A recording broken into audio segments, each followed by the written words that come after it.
Welcome to This Just In, the show bringing you the latest advancements in healthcare, strategy, innovation, and public policy. And now, for the fastest voice in healthcare, here's your host, Justin Barnes.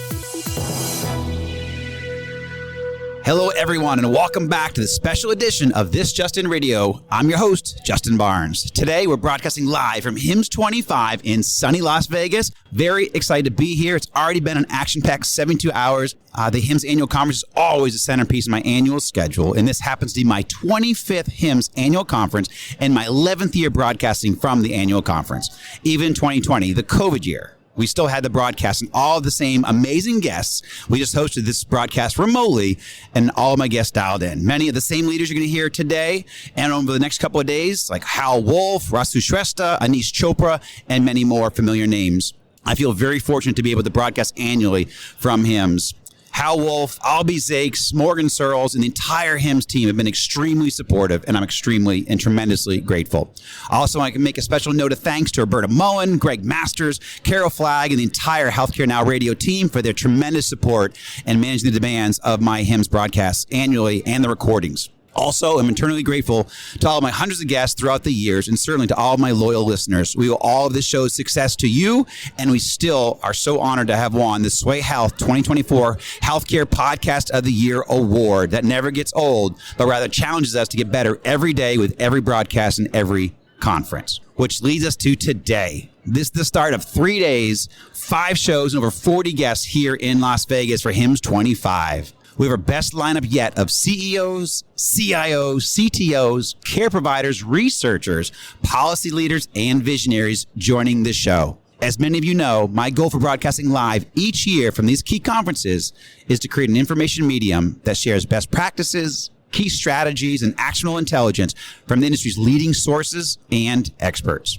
My objective, along with all my guests here, will be to offer tactics and strategies to not only survive, but to thrive as you navigate your hospital, your physician practice, your company, or even your family through all these changes occurring across healthcare today. There is more opportunity than ever before for all of us to thrive, but we must understand how healthcare is evolving, how policy and reimbursement is shifting, and where best practices and innovation can support our efforts. I hope you glean all of this over the next few days. That's at least my goal. Welcome back to This Just In Radio Show, broadcasting live from HIMSS25 in sunny Las Vegas. I'm very excited to introduce my next guest, longtime friend of mine, or at least we've been doing a little bit of work together, but new friend of the show specifically, Dr. Eric Quiñones, Chief Healthcare Advisor with Worldwide Technology. Welcome to the show, my friend. Thank you, sir. Good to be here. Good to have you here. Before we dive into the questions, when did you get in town? I got in on what is today? I know, today's Wednesday. I know, I'm with you, 100%. Monday. Excellent. Yep. Yeah, we got in on Sunday, and then I don't know if you had the bad winds, but we actually had to board our landing. First time I've ever boarded a landing on a jet before. Oh boy, coming in. What did you come from? That flight was from LA actually, but Okay. Sarasota, Florida. But we went through LA Okay. to get here. But yeah, the winds were pretty bad coming in. So sorry about that. yeah, it was interesting, very interesting. Anything you've seen that's fun around here for HIMSS25 so far? So I've been coming to HIMSS since 2005. Mm-hmm. So it seems post COVID, it's gotten its legs back. It has, yes, I for agree. sure. Again, I would say from last year or the last few years, still AI is top of mind. Which I get. Cybersecurity is top of mind, and health equity is definitely top of mind. So yeah, there's some themes I think that have been around for a few years, but things are maturing a little more in some of those areas. Absolutely. Right. Yeah, we're seeing real life examples, not just talking about AI, but how is it making a demonstrable difference in care, finances, interoperability even. Right, So, right. Yeah, no, that's a big one. I mean, we're really seeing, from November 2022, really when I would say AI became democratized, although it's been around since the 50s, Right. We really have seen some tangible use cases, both on the clinical care side and then also on, I would say, the efficiency side, Yes. of the house. Absolutely. Operation excellence, or we see that there too. So yeah, we see it in a lot of areas that are very practical now. Yep. Right. So I think even taking off from there, what progress are you most excited to see in the industry today? Well, okay, so my daughter came to me over the summer, and she said she is going to pursue medicine. Oh. So I did not pressure her. Yeah, My great. best friend did that, and then he's a physician as well. Yeah. So anyway, and I said, look, I would probably not be too excited about that if we weren't where we are today. Meaning, by the time you're ready to practice, you're on your own. Good point. It's going to be a different environment. You're Yep. going to be practicing medicine completely differently. So, some real amazing things that we've been seeing, to help reduce physician burnout. Right. And so less burnout. She'll be entering the world, and hopefully there's a lot less burnout on the clinician side. Yeah. Right. Good So point. that's what I was getting at. Yeah. And then with her, so definitely when we're seeing ambient technologies being used within, the patient-doctor relationship, when it's actually documenting the note and reducing that time that would take for us normally to do that, that's a big burnout. Yep. And then actually chart review. So we spend about a third of our time Yes. just looking at patients' records to see, okay, what are they coming in for again? What did I miss, or what's been missed? But to be able to use large language models to curate that data and to put it up right there, right before, say 5 minutes before, now we know exactly what we should be talking about with that patient, what may have been missed in terms of their health maintenance and things like that. So that is some really amazing time-saving things that we're seeing. Yeah, and if we want to move on to the next question, the last time we met up, we were on a panel, and you brought up the importance of interoperability, and that was actually not specifically one of the topics, but we brought that up as a key topic. Give a minute or so on your thoughts there, because we don't talk about it enough. We kind of are, it's obviously been a topic for 20 years in the industry. Sure. We're always getting better. It'll never slow. We'll always get better at interoperability. However, we don't talk about it as much. AI takes up a lot of the room. I agree. Go ahead and give 30 seconds on the importance of interoperability, data sharing, data exchange. Go ahead. 100%, I agree. So you can't really have you can't apply the technology of AI unless you have good data, right? Yes. So if our data is disparate, it's dispersed, and it's not in a format that we can actually consume, that's a problem. Absolutely. So that's a problem. So interoperability is a problem we'll continue to battle for years to come. Yes. It has to be fixed because if we can't actually have the patient's records where that patient may have gone to see somebody, in another state, or they may have been in another country, etc., and now they're with me, I don't know what's happened somewhere else because maybe they don't know, right, or they don't remember. That's right. So to have that is really important because then that data will be feeding the models that we'll be using. So interoperability is really critical, Yep. and we need to be better at it. Yes. I think every day we get a little better, We do. but it's got a ways to go still. Yeah, we do. And I think the importance there is the opportunity with AI will never hit its peak if we don't have the data unleashed. We talked about that at a dinner Monday night. We had a clinical research dinner with actually AWS and talked about how so they're going to push a lot of these institutions to use FHIR as a standard, right? Because we can do much more with AI, much more quickly, certainly with Gen AI, if this data is being shared, right? But we actually limit ourselves tremendously if we don't have that interoperability. So 100%. No one's talking about that. We had talked about it at our dinner, but we had 40 people in the room. I wanted to get this out there more often because again, we're not talking about it quite enough. Good. I'm glad you're doing that. Yep. Thank you. So, what trends are you seeing in the industry today? We talked a little bit on the start of the show, but what are your thoughts on what you're seeing out there? Well, definitely AI. AI fatigue, right? Yeah. So, but cybersecurity is a big one. Yep. So I think I saw some recent statistics like in the next 5 years. We expect to have about 500 breaches across the U.S. Wow. That'll affect about 150 million patients, and each breach, on average, will be about 18 million in fines per breach. So it's a problem. Wow. And now we'll be also seeing by 2025, we'll be seeing more surveillance, again, using AI within the cybersecurity realm to really be surveying that environment all the time.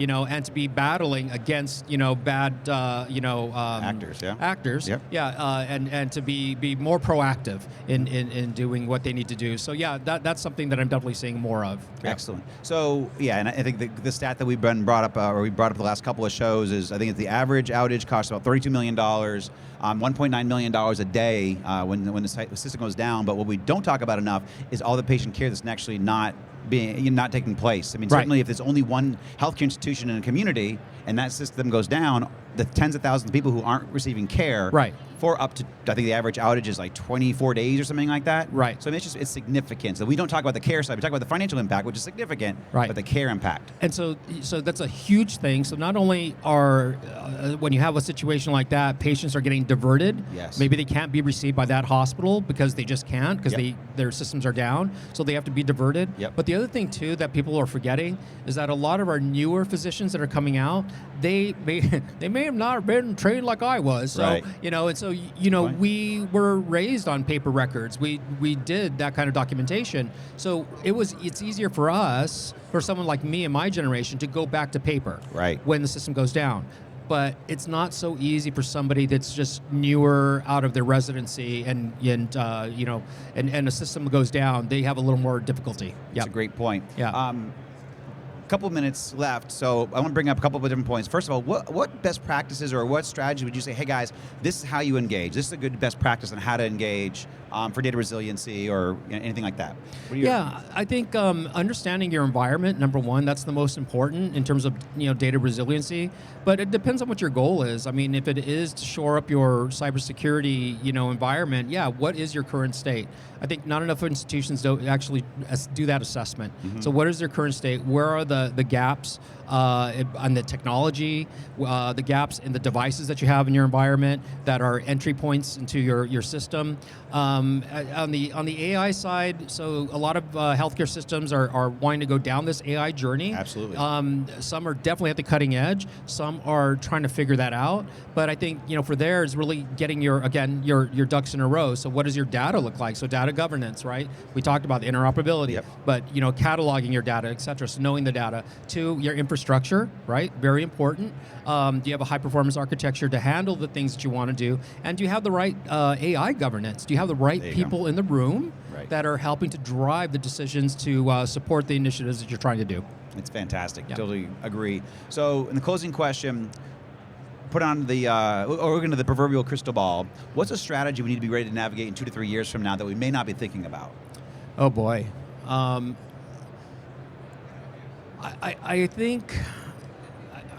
think it's going to be really interesting in the next few years where we're going to see.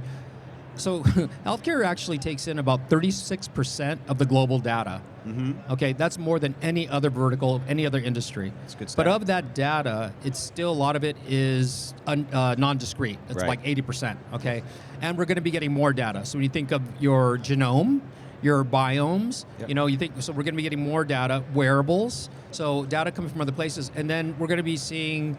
I think what we're going to be seeing is more precision medicine. Yep. So precision medicine will be something that I'm really excited about. Yes. So really, again, targeted to you individually, right? What are your risks? What can we be doing right now to prevent some of these things that can be showing up in the next 10 years, right?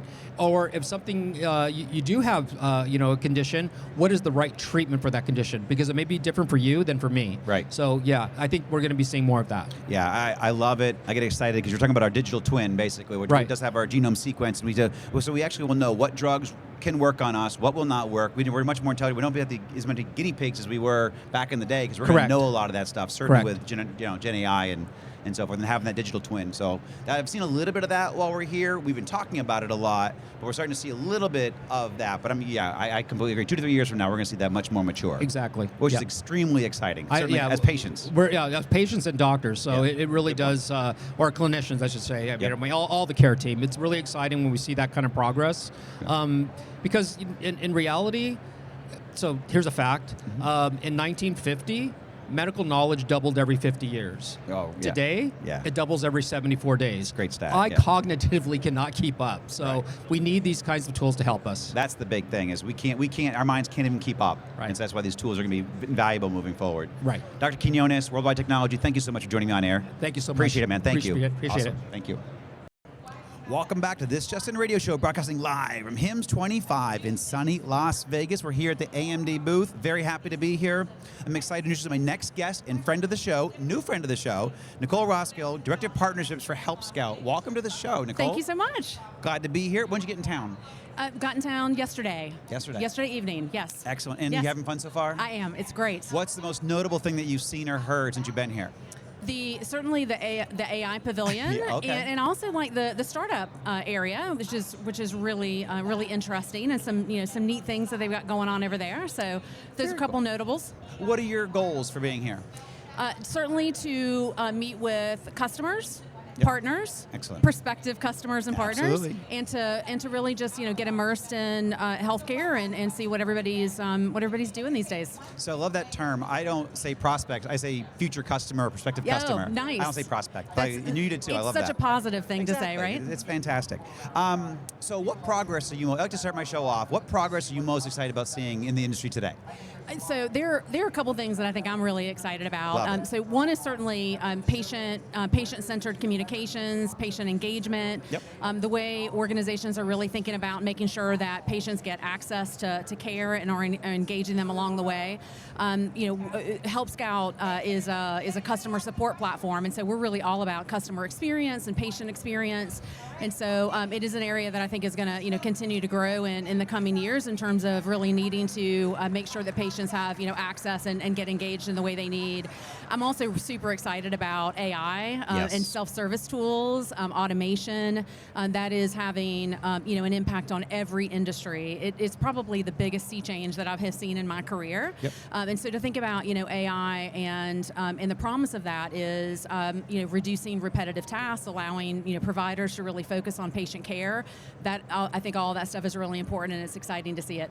I love it. Great point. And I don't let people do sales pitches, and I know you won't, but I do want you to tell me a little bit about Help Scout, because I'm not familiar with Help Scout. So Sure. give me the minute version, or 30. Absolutely. Yeah. We're a customer support platform. And who's your primary customer, target customer? We are really cross-industry, but we Okay. primarily target small and mid-sized businesses Okay. or healthcare organizations. Okay. We have been around for 13 years. We've got 12,000 customers globally. We've got hundreds of customers in the healthcare space, and I think an excellent value proposition for companies that need to provide great patient experience.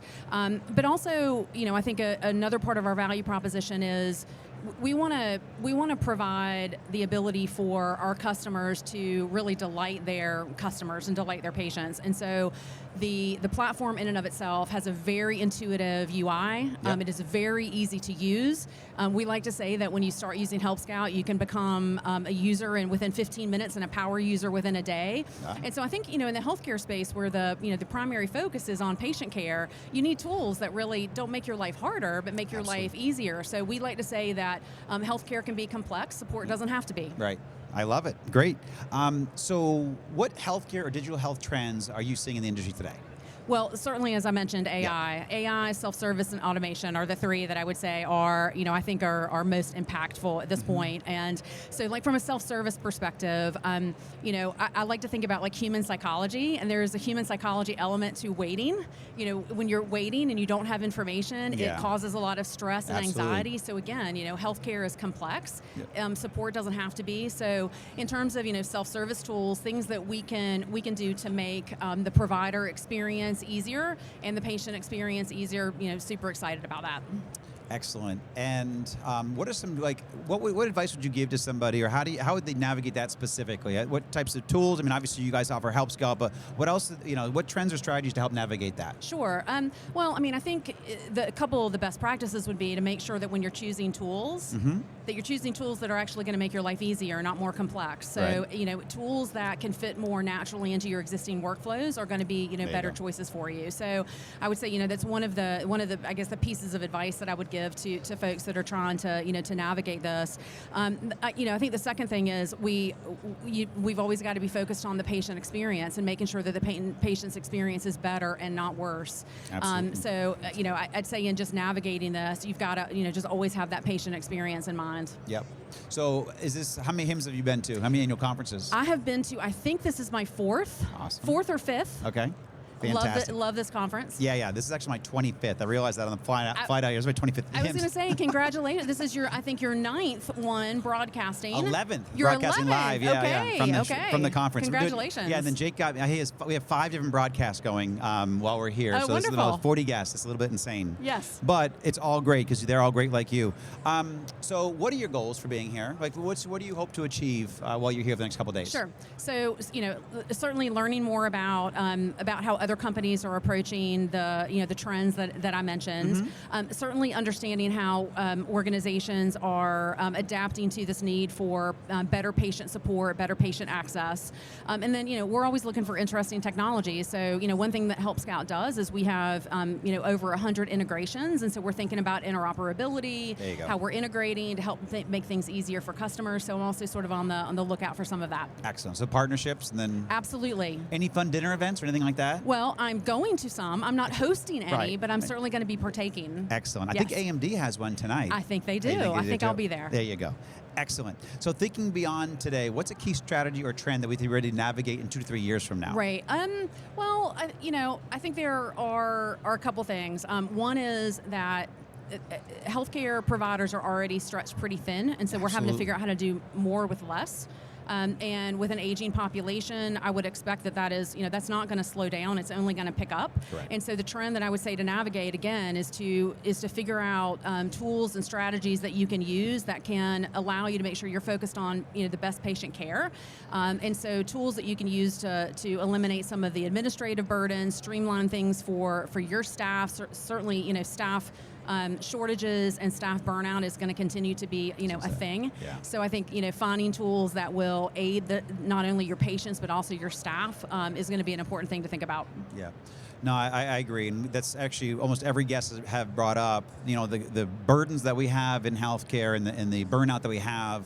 Not just from a usability standpoint, but also just the daily grind that we have in healthcare. That's right. Yeah, we're taking it seriously. I know we are as an industry, but I love to kind of call people to arms as well, and call us to think about this even more strategically and put more thought into it, because we have an aging population, like you said. We have growing demands in our healthcare system.